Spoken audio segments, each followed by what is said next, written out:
you're feeling alive. Tell me how to show you it's a beautiful life. I'll do anything to pull you into the light, 'cause everything will change when you open your eyes. Yeah. So don't you let the sunlight go by without you. Don't you realize how lucky we are? Open up your heart, baby, let it all go tonight. Live your life like you was running out with a light. We gotta scream it out.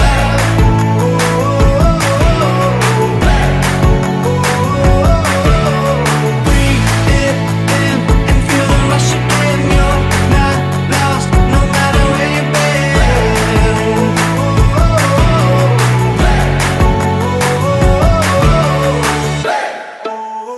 Hala, sila Juan! Hala! Hi guys! Hi guys! It's been a while since our sem break. Guys, kabalo ba mo nga nangadto mi sa Lourdes atong Sabado? Kaubala ko si Regine, si Leslie, Pinyao, si Joanne, ug si Chari. Tapos, we all know naman diba that Binuangan ay isa sa mga dinadayuhan ng mga turismo galing sa iba't ibang lugar. Ito ay kilala dahil sa tubig na nagpapagaling ng kahit anumang sakit. In other words, healing water na taglay. Kaya ang tawag ng iba ay Miracle Shrine. The Our Lady of Lourdes Parish Church is one of the top pilgrim sites in Misamis Oriental. Patunog or to be stepped on sa Birhen ng Lourdes ay isang pagpapahayag ng kanilang kultural at spiritual na devotion sa mahal na Birhen. Habang nangyayari ito, sinasabi ng katutubong manggagamot ang kanyang mga panalangin na namamagitan sa iyong mga intensyon sa Birhen. Hindi lang ito kilala dahil sa healing pool nila, but they also have swimming pools that you may enjoy with your friends, family, and partners.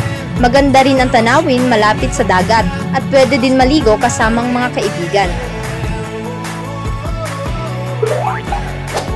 Wanna stay all night? No problem, dahil meron silang tourist inn that you can stay there. So ano pang hinihintay nyo? Visit Binuangan, Misamis Oriental. Tara na! Kami po naguban-uban ni Angel. Dog ni Manug sa park, tas nag-jamming-jamming ni. Ang salitang salay ay maaaring hango sa kasaysayan ng mga unang naninirahan sa lugar na naghahanap ng mga seashells. And Poblacion is the center of Salay at maraming lugar na pwede mong pasyalan kasama ang iyong mga kaibigan at pamilya, kagaya ng park, baywalk at pantalan.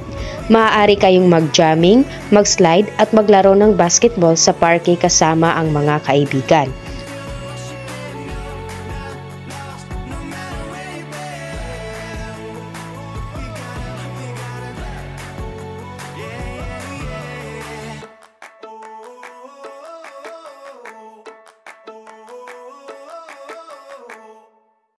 Also, the Baywalk of Salay Misamis Oriental, which is close to the Pantalan or the reclamation area, is a beautiful spot to eat and spend time with family and friends.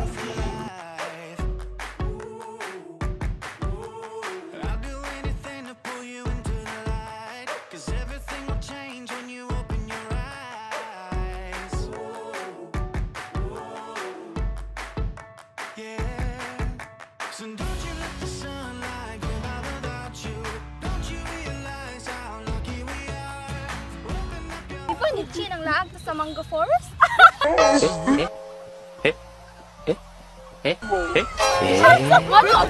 Ang mga mangrove trees or known as bakawan ay mga punong mapagparaya sa maalat na tubig na tinatawag ding halophytes at tinaangkop upang mamuhay sa malupit na mga kondisyon sa baybayin. Naglalaman ang mga ito ng isang komplikadong sistema ng pagsasala ng asin sa ugat upang makayanan ang tubig alat at wave action. Napasyahan naming puntahan ito sapagkat kamangha-mangha tingnan ang tanawin dito.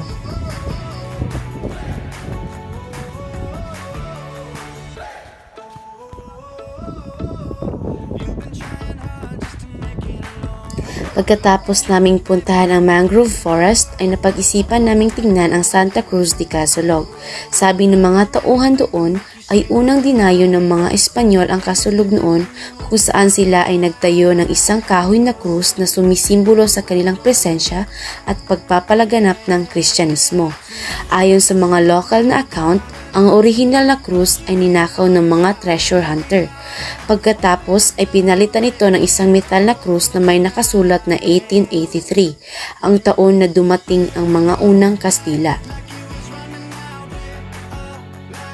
So, ano pang hinihintay nyo? Visit Barangay Casulog for more information about their history.